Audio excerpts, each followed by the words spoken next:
बिहार में एक बार फिर से एनडीए सरकार की वापसी हो गई है। महागठबंधन को छोड़कर नीतीश कुमार बीजेपी के साथ आ गए हैं, जिसकी वजह से रविवार सुबह इस्तीफा देने के बाद शाम को उन्होंने 9वीं बार मुख्यमंत्री पद की शपथ ली। नीतीश बीजेपी के लिए जितनी बड़ी ज़रूरत है, शायद बीजेपी के लिए उतनी ही बड़ी मजबूरी भी है। राजनीतिक जानकारों की माने तो इस बार बीजेपी और जेडीयू का गठबंधन अगले साल होने वाले विधानसभा चुनाव से ज़्यादा चंद महीनों बाद होने वाले लोकसभा चुनाव की ज़रूरतों को ध्यान में रखते हुए किया गया है,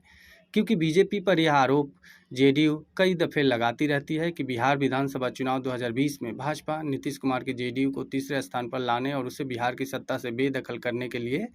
कोई कोर कसर नहीं छोड़ी थी। भाजपा ने चिराग पासवान को अपना हथियार बनाया था, जिन्होंने जेडीयू के हिस्से आई सभी विधानसभा सीटों पर अपने उम्मीदवार उतारकर वोटों में बड़ी सेंधमारी की थी, जिसके बाद भाजपा और राजद को इसका बहुत बड़ा फायदा हुआ था।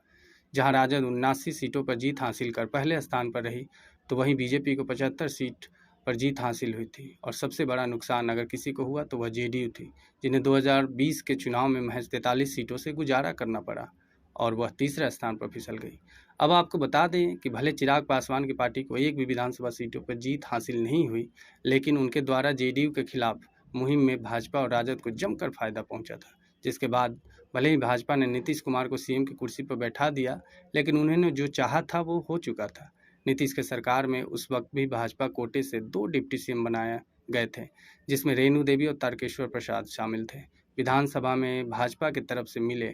चोट को नीतीश कुमार महज 1.5 सालों तक मलहम पट्टी लगाकर काम चलाते रहे, लेकिन उन्हें जैसे ही उनकी अंतरात्मा जागी, वह एनडीए को ठेंगा दिखाते हुए राजद के पाले में जाकर 2022 के अगस्त महीने में शामिल हो गए, जहां नीतीश कुमार को राजद के कई शर्तों को मानते हुए तेजस्वी यादव को डिप्टी सीएम बनाना पड़ा और साथ में कई जरूरी मंत्रिमंडल में भी राजद